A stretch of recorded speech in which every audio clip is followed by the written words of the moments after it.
The National Congress approved the increase in the number of federal deputies. This is absurd. They should have reduced the number of federal deputies, and the National Congress went ahead and approved 18 more positions for federal deputies. 513 is already a lot of people. It's a lot. 100, 200, 300, 400, 513 federal deputies. They went there and approved increasing it to 531 federal deputies, 18 more seats. So what did Lula do? He went there and vetoed it. He said, no, guys, there are already too many federal deputies. We should reduce the number of federal deputies, not increase it. Lula went there and vetoed it. I wouldn't be surprised if they quietly put that veto up too, to overturn Lula's veto. Lula? And approve 18 more seats and positions for federal deputies, which will cost around how many millions per month, Andrea? Many millions per month, which we will have to pay. So we have to keep an eye on it, and I will keep an eye on it because I wouldn't be surprised if they slip something in so Lula's veto can be overturned in the dead of night. Then a Bolsonaro supporter will come and say, oh, Andrea, it was the Supreme Court that ordered this. That's not true, guys. What happened? The Supreme Court said there had to be an adjustment and redistribution of the 513 seats among the states, according to the new, most up-to-date population census released by IBGE, where some states became more populous and some states became less populous, and that there should then be an adjustment in the number of federal deputies for each state. So what did the National Congress find easier to do? Create more seats rather than do the redistribution. So the Supreme Court didn't order the creation of more seats. The Supreme Court said to redistribute the seats by state. I'm saying this because many Bolsonaro supporters voted for and approved this move to increase the number of seats in the Chamber of Deputies. And now they're justifying that they did this. It wasn't because they wanted to. It was because the Supreme Court ordered the creation of the seats. So that's a lie. It's typical of that cowardly, spineless parliamentarian who doesn't have the courage to take responsibility and stand by their position. It's like the rise in the electoral fund. For example, the rise in the electoral fund. They increased the electoral fund, and Flávio Bolsonaro voted to increase the electoral fund. And now he's trying to dodge the subject. No, baby, that's right. Let's take a look here, including some legislative proposals, and that Flávio Bolsonaro voted in favor, and now he's trying, like every good Bolsonarist, cowardly to hide it from Brazilian society. But we are here to show the truth. Here, look at what Flávio Bolsonaro voted for before running for president. Look here. Increase of the electoral fund to 5.7 billion.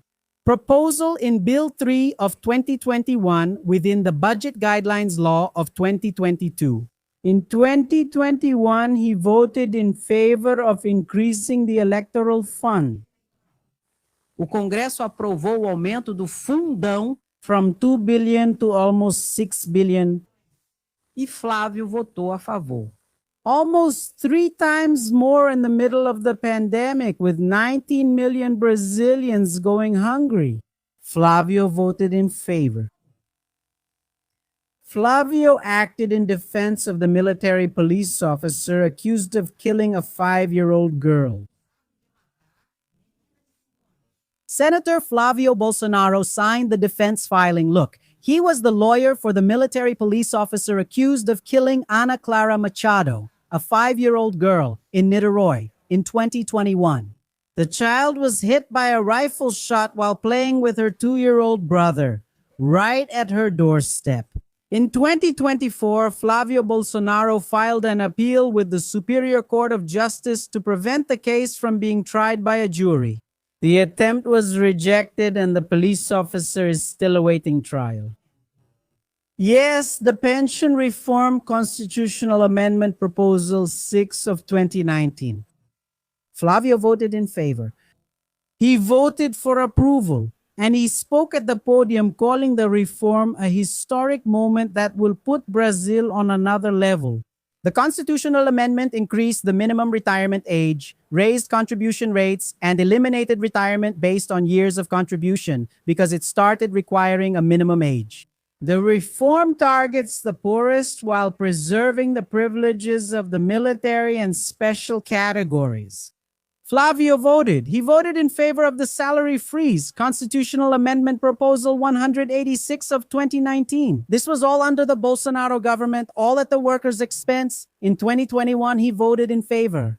It created the fiscal austerity mechanism that allows for freezing public servants' salaries, suspending civil service exams, and blocking career progressions. Flávio voted in favor. Flávio granted an amnesty of 23 billion reais. Constitutional Amendment Proposal 9 of 2023, he voted in favor. Flávio Bolsonaro voted in favor of a constitutional amendment that forgave fines and electoral irregularities of parties, including the PL. It is estimated that the value of the pardon reaches 23 billion reais. Nomination of Marielle Franco's murderer to the State Court of Auditors of Rio de Janeiro. Proposal. He voted in favor of Domingos Brazão's nomination to Rio's Court of Auditors.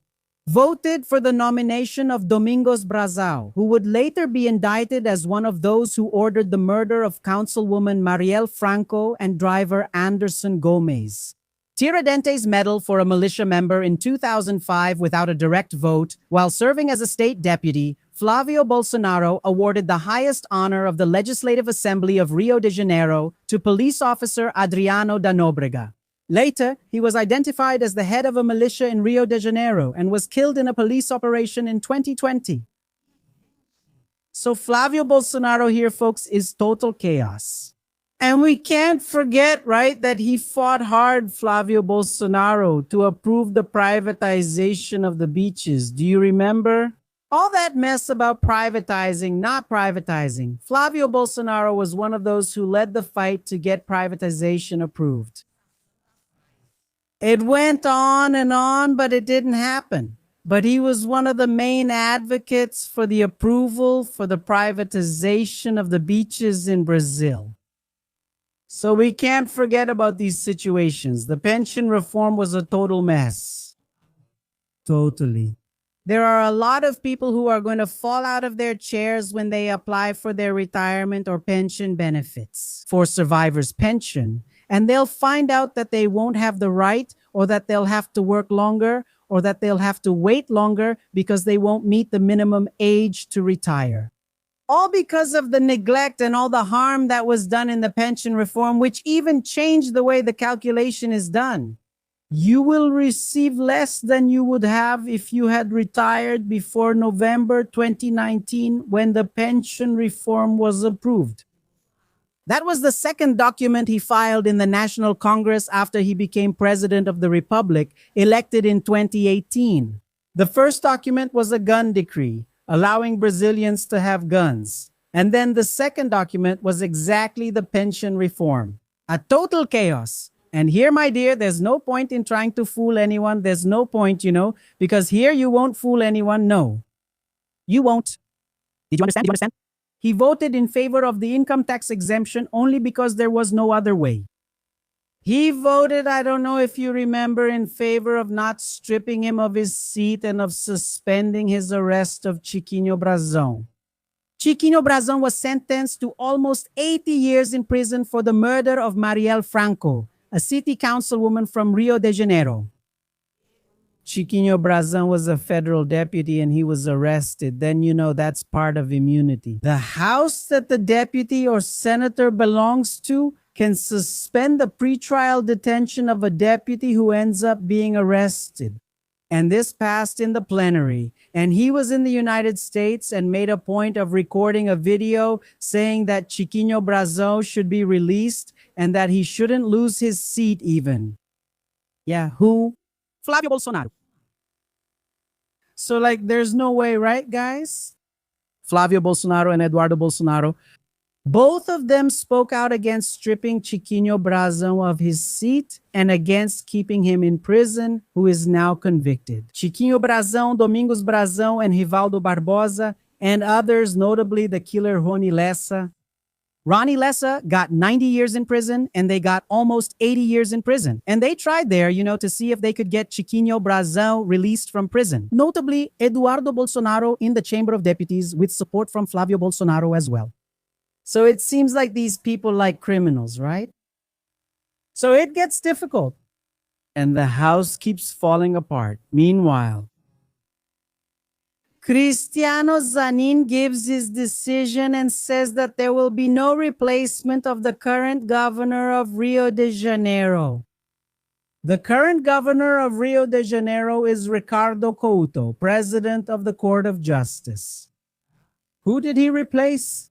The one who was removed from office and is now ineligible, Claudio Castro, who will soon have to be arrested. I put Claudio Castro in jail. I don't know what. What is he doing out of jail, right? The former governor of Rio de Janeiro. Claudio Castro appointed his lieutenant governor as a counselor to the Court of Auditors. So there was no lieutenant governor. Who was supposed to take over? The Legislative Assembly president, but they're in jail and already been removed from office. Rodrigo Bacela, who is from the same group as Claudio Castro, who is from the same group as Flávio Bolsonaro. Look at that, another criminal in the story. Yeah, so there was no successor. So who was next? The president of the Court of Justice, who took over the position of governor of Rio de Janeiro. Then they held an election there and put Douglas Ruas, who is from Claudio Castro's political group, to see if he would take over the government of Rio de Janeiro.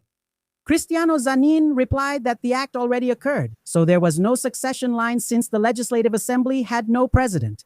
Therefore, the Court of Justice president was appointed, and the decision stands. He will continue being the governor until the Supreme Court decides whether there will be an indirect or direct election. And I believe it will be direct. Because the reason for Claudio Castro's removal was election related. So, a direct election is appropriate, where the people of Rio de Janeiro will choose their new governor for this interim term. Until December 31 of this year, when in January, the new governor elected in October will take office now through these elections. The Supreme Court will still decide on this. The Supreme Court may even decide that the President of the Assembly or the President of the Court of Justice continues in this interim term. For the sake of convenience and much more than convenience, no. That's the term. De modicidade. Of savings for the people of Rio de Janeiro. Constant switching leads to changes, more spending, new people coming in, and ultimately a mess that causes losses for the people of Rio de Janeiro. But who will decide? This is the Federal Supreme Court. And just the fact that they didn't put Douglas Ruas there, guys, that's already great. Because unfortunately, the Legislative Assembly of Rio de Janeiro, from what it seems, doesn't have the ethical, moral, or even, I would say, criminal conditions to take over the government of Rio de Janeiro. Claudio Castro should be held accountable soon. Shall we watch Freixo's speech? Briefly, all Bolsonaro supporters are involved in this situation. Hey everyone, news from Rio de Janeiro, the best mess on the planet. Claudio Castro's gang, the governor who was just impeached and became ineligible because of our action. He wants the new election to be indirect so that his gang, which currently controls the Legislative Assembly, stays in power so they can keep doing everything they've been doing. Well, the governor of Rio de Janeiro right now, who is an interim governor, the president of the Court of Justice, Ricardo Couto, has made more than 600 layoffs, folks. Pay attention. 600 layoffs in the short time he's been governing Rio de Janeiro. Did you miss any services, anything at all? No. More than that, he is reviewing contracts for overpricing, inflated costs, waste, irregularities. These are the things that have been found. So in addition to the 600 layoffs, these contracts are being reviewed. 80 billion reais in these highly suspicious contracts are being reviewed at this moment. I filed the lawsuit that won and made Carlos Castro eligible. And I will keep fighting in court so that Rio de Janeiro can have direct elections and so that we can have democracy restored and everyone's lives improved. Thank you. Tratar da continuidade. Yeah, guys, let me tell you, Ricardo Couto is right here in the middle. Look, he's the president of the Court of Justice. That's the one next to him looking up. That's Douglas Ruas, who wanted to take over the government of Rio de Janeiro. State representative who became president of the Legislative Assembly. Now, and he's from the same group as Claudio Castro, who's already been removed from office, ineligible, and soon will become a prisoner. And Cristiano Zanin said he won't take office The one who remains is the judge, President of the Court of Justice, Ricardo Couto, who is conducting a thorough investigation into Claudio Castro's government. He is going through all the bidding contracts with a fine-tooth comb, and he's firing a lot of people.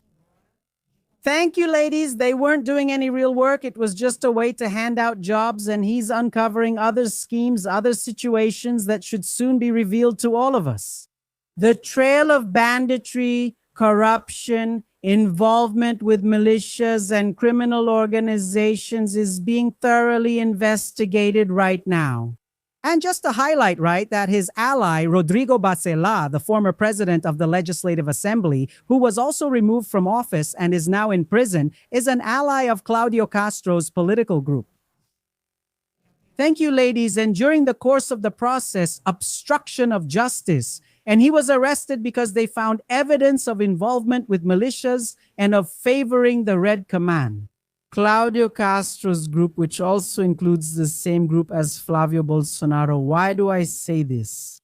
Thank you, ladies. Rodrigo Bacela, who is in prison, he was Bolsonaro's chosen one. He already received a medal from Bolsonaro and everything. He was chosen to succeed Claudio Castro.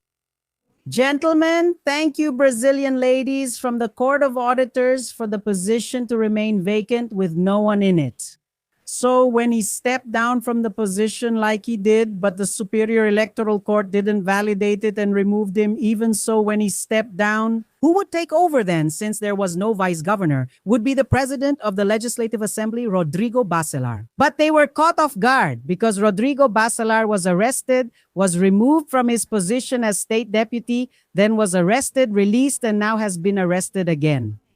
So there was no way to put him in to succeed Claudio Castro because it was just him and Claudio. Bolsonaro and his sons, especially through the alliance with Flávio Bolsonaro. You see, it's a mess. Nothing good comes out when you mix with these people. Federal Deputy Otonio de Paula also spoke about you, ladies and gentlemen. Thank you, ladies and gentlemen. Vamos ver o que ele fala aqui. Presta atenção.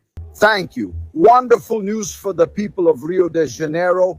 And now the decision of Minister Zanin, the acting governor, Judge Ricardo Couto. He remains as the interim governor of Rio de Janeiro.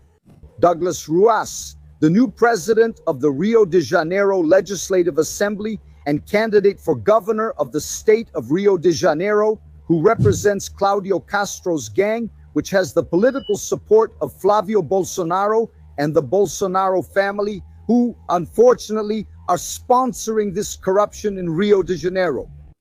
Because if they hadn't sponsored it, they would have broken ties with this group a long time ago, the group that ruined the state of Rio de Janeiro.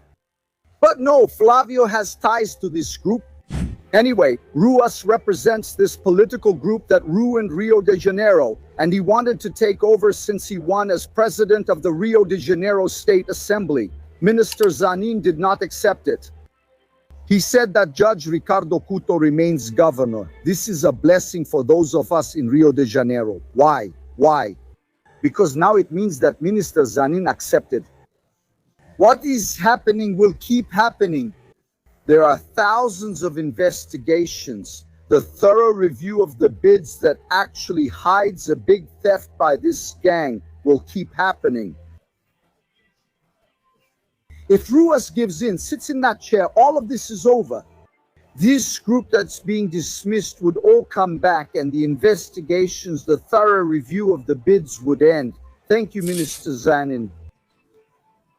I thank you on behalf of the people of the state of Rio de Janeiro for not allowing the representative of this gang to take over the government of our state.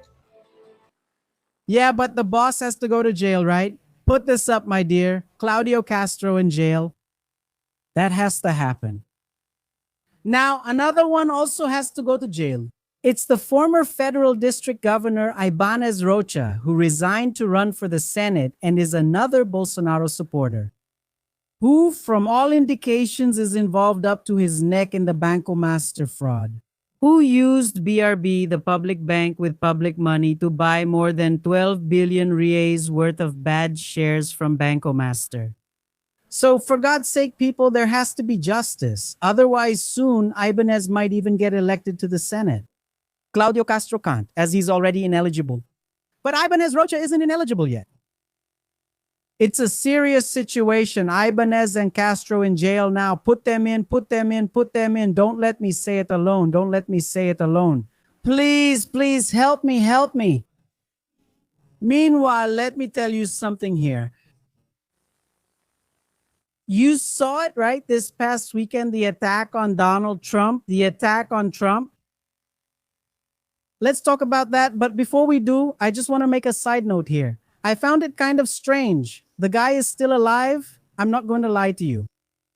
Why, Andre? Because the American police, they kill a lot. If you're armed, then you're already dead. And the guy even shot a federal police officer over there. But he was wearing a vest. That's why he didn't die. And he's alive. This guy is alive with a bunch of elite shooters in there to protect the president. And the guy made it out alive?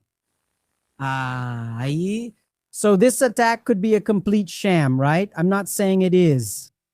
I'm just saying that, I'm not gonna lie, it sounds really strange to me that the guy made it out alive. The one who carried out the attack there. Because that's not the way the American police operate.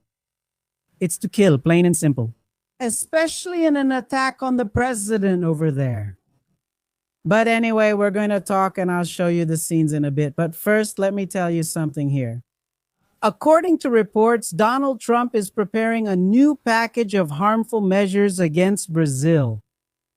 New heavy tariffs, there could be a Magnitsky law, there could be visa suspensions, and the main thing is the heavy tariffs. And all of this for what reason, Andrea? All because of our PIX system. All because of Brass Street there in São Paulo, which they say is harming the American economy. Look how absurd that is, guys. I keep wondering, where are these people? Where is Nicolas Ferreira to protect our PIX? Where is Tarcísio de Freitas to protect our PIX? Where is PIX, the PIX? Where is Eduardo Bolsonaro? Where is Flávio Bolsonaro himself? Where are these people who are so quiet, so quiet? Get out, devil. Cadê esse povo? Have you noticed how quiet they've been about this? And soon there will be another nasty package of measures from Donald Trump? All because mainly he wants to put an end to PIX. But why, Andre? Because they're saying that PIX is harming the credit cards we use everywhere here on American payment networks, right? It's harming them because we're making a lot of PIX transfers and not using cards as much anymore. So where are these people to defend Brazil? Yeah, my dear, it's complicated. Pedro Rousseff mentioned something just a little bit about this situation here. They're keeping their mouths shut. Will they support Tranqueira or will they have the courage to stand up for the Brazilian people? What do you think? I think they'll have to take a stand. And that's urgent because we need to know who is a patriot and who is a traitor to the country. That's the situation. That's the situation that's in effect. Aren't you going to defend PIX? PIX is ours. PIX belongs to Brazil. Are you going to be cowards, bootlickers, American lackeys? What's that about? Look at Pedro here speaking nonsense. Pay attention. The United States is preparing something against Brazil, Orival. It's already more or less decided that the tariff package the United States is expected to impose to Brazilian products could be around 30%. The reasons given are quite varied. They range from PIX, which according to them, the central bank ends up favoring PIX to the detriment of the United States financial transfer systems. They also accuse Brazil of intellectual property violations, of using Rua 25 de Março, and so on. It's impressive how we warn, and warn, but it seems like people don't understand. This latest statement from Donald Trump is basically a new trade war against Brazil. Now, the PX that you use every day to buy your bread, your meat, and your beer is literally at risk. Now, the clothes you buy on Rua 25 de Março or at your local market have also become the main target of the big orange guy from the United States. And you know what I find funny about this? It's that right now, Nicolas Ferreira and his whole herd of angry followers are absolutely silent. So, those who always said that Bolsonaro was the creator of PIX, where are you now, Chupeta, defending your country? This is the biggest hypocrisy of all. They call themselves patriots, but when the big orange guy is here attacking us, the only ones who defend and fight back are us and President Lula. This is the moment when we have to see who is truly a patriot and who isn't. Because if we don't do something now, your pics and your cheap little clothes will go down the drain because of the big orange guy. Share this video because we have to show the truth to all Brazilians. Whether you're on the left or the right, now is a time for unity. And pay attention, whoever isn't with us means they're with them. Exactly, guys. Because look, we have problems. I always tell you this. We have problems. Brazil has problems. It does. With ethics, with morals, with crime, even within politics, we do. But our problems, we are the ones who have to solve them. We Brazilians, in the name of Brazilian sovereignty, are the ones who have to solve them. And we can't accept that Donald Trump, the Trumpist regime, wants to come here and act like a big shot, or come to treat us like a colony, like doormats or vassals of the Americans, each with its own sovereignty and jurisdiction. And Donald Trump is not the sheriff of the world, nor of Brazil either. And Donald Trump, he wants to control our economy. He wants to control our country. We know very well that he is also interested in stealing from Brazil, especially when it comes to rare earths, right? Which I explained it very well, nice and clear for you about the contract that Ronaldo Caiado made with the American company. I've already told you this contract might even exist and it might have even been made. But if it doesn't have the signatures of federal government representatives, it's worthless. Because it's a matter of sovereignty, rare earths are a matter of sovereignty, which falls under federal jurisdiction, and besides, minerals in Brazil are federal property. I explained all of this to you in the previous live streams, so they want our riches. They want to get rid of PIX, because according to them, PIX is causing them losses. Fuck them, they can go to hell. Now, what we need to know is the position of our representatives. Whether you're right wing or left wing, what is your representative's position? Is it the position of a true patriot in defense of our sovereignty, in defense of PIX, in defense of the people and of Brazilians? Or is it just faking patriotism? Who calls himself a patriot, but in reality is just a bootlicking lackey, a lapdog of the Trump administration? You have to find out where your representative stands, whether it's in the Senate, the Chamber of Deputies, or even a presidential candidate. You have to know what your representative's position is. And that's why I say this. There are a lot of people out there who are tucking their tails between their legs and staying quiet. Nicolas Ferreira isn't talking about this subject. Claudio Bolsonaro will have to face this situation. Tarcísio and all those people who say they want to be your representative, because there are several things that we can negotiate, that we can disagree on. And that's okay. That's part of democracy. Differences, political positions, different and even contradictory ideologies. It's all okay. Political pluralism, as I always tell you, is one of the foundations of our Constitution. It's all okay. But there are some points where disagreement isn't even possible. In this case, for example, it's a matter of sovereignty. Or do you want to end PIX? To go back to TED and DOC, where you had to pay a fee every single time, or else you'll have to use a credit card and keep paying fees to the bank all the time. Whether you're Brazilian or American, it's a matter of intelligence. And about you knowing what's best. So this is an issue that brings the right and the left together, which is about protecting Brazil, about protecting our wealth and the institutions that bring benefits to us, the Brazilian people, regardless of political party affiliation. That's why, remember, PIX belongs to Brazil. And we can't give that up. So this is a situation where you also need to know where your representatives stand. And maybe that's why so many politicians out there, right, Nicolas? Right, Tarcísio? Or Flávio? So quiet, right? Because it shows that they are true traitors to the country and not patriots like they claim to be. That's the truth, okay? And Andrea, how's the 6-day on, 1-day off work schedule going? How is the situation? I think now things will move forward, right? The joint committee should be announced by Hugo Mata this week. The joint committee, okay? And the rapporteur, who is he going to choose as the rapporteur in the joint committee, right? Actually, it's a special committee that will analyze the merits of the proposed constitutional amendment that will end the 6-day on, 1-day off work schedule. All right, this is going to be a huge milestone in Brazil, guys. This victory will be as big as the income tax exemption for those earning up to 5,000 reais approved by the Lula government. All right? The opposition, especially the PL, they're crazy, right? They're nuts, saying the proposals are terrible.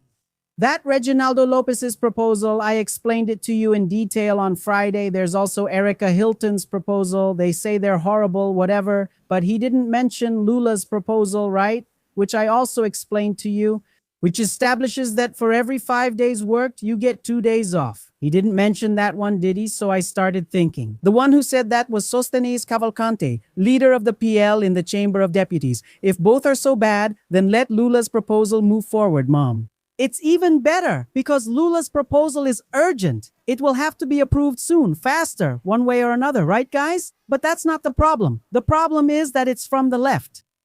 If it's from the left, they want to blow it up. For them, the worse the better, because it would be a huge victory for Lula's government again, just like it was with the income tax exemption. Where? Going to the floor, which is what they want to try to block. Going to the floor, there's no way they can vote against it. Why? Because there are elections, and whoever votes against it will very likely not even be reelected. So they will try to block it in every possible way. And this special committee is very important because unlike the CCJ, where the proposal was approved, the CCJ approved its admissibility, which means what? That the proposal does not violate the federal constitution. Now, the analysis in the special committee will be about the merits. It will be about the subject itself. What will really matter? What will the situation actually be like? And we have to keep an eye out because the pro-Bolsonaro crowd in the PL will try to disrupt the process, the proceedings, and its approval in every possible way. And for that, what will they do? Those riders to try to hinder the proposal. The law is clear about some ridiculous situations, like, for example, Nicolas Ferreira's amendment proposing a boss grant. Nicolas Ferreira is against the Bolsa Familia, which is for the most vulnerable families. Ferreira voted against the gas voucher worth 100 reais, and now he wants a boss grant. It's a lot of hypocrisy, isn't it, folks? It's really hypocritical, this situation. So we have to keep an eye on all of this. I'll keep up with it. I'll keep an eye on it, and I'll share everything with you here, what's happening and what's not happening. All right, shall we listen to a statement from Hugo Mata? Let's take a look here. And I have a take on what he said here. Pay attention. Statement from the President of the Constitution and Justice Committee, Congressman Leo Lomanto Jr., from the Rapporteur for the 6-on-1 PEC, the Working Hours Reduction PEC, Congressman Paulo Aze, and from the author of this PEC, Congressman Reginaldo Lopez. We have completed the stage of the Constitution and Justice Committee, unanimously approving the admissibility of this PEC, which will undoubtedly represent a major step forward for the country's working class, which is the reduction of the working hours. We have advocated for the process to go through a PEC precisely so that the debate can be broadened and all points of view on the matter can be brought to light. Thank you, President Hugo Mata. It was a great pleasure. I want to congratulate Your Excellency for prioritizing this debate, which is of fundamental importance to the Brazilian working class. President Hugo Mata, this is a historic day for Brazilian workers. And for sure, this is a non-ideological policy. It is a foundational policy. It is a win-win policy. The whole Brazilian society will benefit. First, I want to congratulate Congressman Leo Lomanto for his brilliant leadership of the Constitution and Justice Committee, and at the same time for the bill having been voted on as quickly as President Hugo Mata requested. And under your leadership, I believe that as quickly as possible, this bill will be ready to be voted on and approved on the House floor. Interesting, isn't it, everyone? Do you know what will happen with this proposal? It will be approved. First, because it's an election year, but they're going to do what they did when the income tax exemption was approved. I could already tell from this video. What did they do, Andre? When the government fought in every possible way to get the income tax exemption approved in the committees because they didn't want it to be approved, they really didn't want it. The right and far right, including Bolsonaro supporters, opposed approving the income tax exemption. Then they tried to block it, they obstructed, requested a review, did everything they're doing now with the exemption amendment to end the 6 days on, 1 day off work schedule. They're doing everything. But when it went to the floor, what did they do? I'll never forget this. At no point did they say that the proposal was from Lula. Then everyone tried to take credit for it. Every right-wing federal deputy, Hugo Mota, everyone tried to take credit for it and didn't even mention that the project was from Lula's government. Taking credit for themselves, wanting to say that they were the ones approving it, it's the same thing they're going to do now. They're going to try to get in the way. They're going to try to keep it from going to the floor and all that, but it will go. There's no way to stop it because it's an election year again. When it goes to the floor, then they're going to hide the fact that the proposal was from Lula's government. They're going to hide in every possible way that the proposal is from the government, that the proposal is from the left, and they're going to take all the credit, make speeches saying they're the ones doing it, they're the ones approving it. But right now, many of them are trying to block the process exactly so it doesn't reach the floor. Because if it does, they'll have to vote in favor. Shove down their throats. The same thing they did with the income tax exemption. And now there are a lot of people spreading lies. Shall we take a look at some of these lies here? Well, here are the claims you need to know are lies. Pay attention here. Go ahead, my dear. Is everything going to close on the weekend? Is there not going to be any business on Sunday? Will I not have anywhere to buy bread? No. Guys, stop. That's fake news. Let's see how it really is. The bill that Lula sent to Congress reduces the work week to a maximum of 40 hours and guarantees 2 days off for workers. But you'll still be able to go to the movies on Sundays if you want to eat at a restaurant, if you want to go to the gas station to fill up your car. There won't be any problem. Businesses won't stop. Do you know why? What was decided is that workers will work a maximum of 5 days a week. So a worker who works from Monday to Friday won't work on the weekend. But then the bakery, the market, the mall will be able to hire a substitute to work that weekend or change the worker's schedule so they work on different days. The important thing is that there are 2 days off. Nothing is going to close. That's just people putting ideas in your head who don't want workers to have more rights. Ensuring 2 days off per week is the minimum, folks. It won't harm anyone's life. On the contrary, it gives back quality time to Brazilian workers. Then they say, oh, Andre, it will cause unemployment, but actually it will create more jobs. That's what's going to happen, folks. Look at what Federal Deputy Lindenberg Farias explained here. It's going to create jobs. It's going to employ more people, more positions for more work. Look here. Deputy Lucas, of course, jobs will increase since you're reducing this workload. So jobs will increase. Do you remember that issue with domestic workers? Do you remember, Juliana? Didn't they say that? If you make a law giving the same rights to domestic workers, Bolsonaro was actually the only congressman who voted against it. Will there be unemployment among domestic workers? That didn't happen. You can rest assured that won't happen. We will have more jobs. Congressman Lucas mentioned hospitals and public security. These are areas that I care about a lot. If you work in a hospital on a 6-on-1-off schedule, taking care of other people's health, the same goes for public safety. I'm convinced that this is a civilizational advance and that Congress will approve it. Representative Lucas, of course, employment. And it's interesting how these people lie so much. A Bolsonarist representative went to debate with Lindenberg Farias and talked about public security. Come on, for God's sake, guys, this is basic law. We're talking about changing work hours, changing employment status. We're not talking about police officers, military police officers, civil police officers, federal police officers, public servants. They have their own system. They have specific shifts. They're not under the CLT. CLT. In fact, many of them already work a 24/72 shift, a schedule that allows them to rest. We're well aware of this, especially in public security. So they use these situations to create fear and panic in people. These changes are for CLT employees, formally employed workers. Public servants like police officers are statutory employees, not CLT employees. They have their own legal framework under the Public Servants Statute. So that's how it is. They spread misinformation. What will happen is that they will have to have people working on the 2 days that the person is entitled to take off, or they might even have to pay extra overtime. Pay additional overtime if the person wants to work extra hours. But the important thing is that the person has the option to take at least 2 days off a week. So there are some business owners who are already testing it. And one from Minas Gerais said it was a pleasant surprise. Because absences decrease, sick notes decrease, and people worked with more motivation, production increased. On the schedule where the person gets 2 days off, because people are even happier at work, you know? So write it down and the 6 days on, 1 day off schedule now, because it's very important and it will be a milestone in the achievement of rights and guarantees for workers in Brazil, and it won't bankrupt anyone.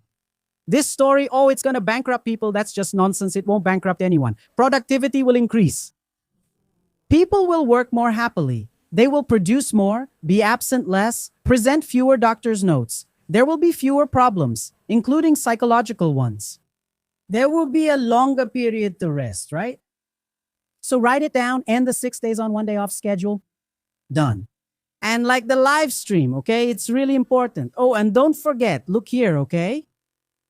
Today at 8 p.m., okay? I'll leave the link here in the first pinned comment for you. Don't miss the debate about sentencing. Stay or go. Michelle and I are going to debate. Michelle is right wing, I'm left wing, and we're going to debate. It's a way to share knowledge. It's a way to present information in a different way, in a debate format. All right, my dear, it's going to be really cool. It's going to be unmissable. Today at 8 p.m. on the channel, Política Brasil em Ação. The link will be pinned in the first comment, so you can go ahead and subscribe to that channel and follow the debates there. At first, it will be on Mondays, Wednesdays, and Fridays. We'll have debates at 8 p.m. there every week. Don't miss it. It's going to be really cool.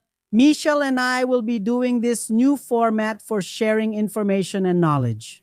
Okay? Always with a lot of respect, of course. Hit the like button, beautiful people. Don't leave me alone. Don't leave me by myself. Smash the like button, share the live. Take a look at the first comment. It's really important. Those who like it, stay, like, comment, and share. Those who don't like it, sit down and learn, because we teach with a lot of love and care. Kisses.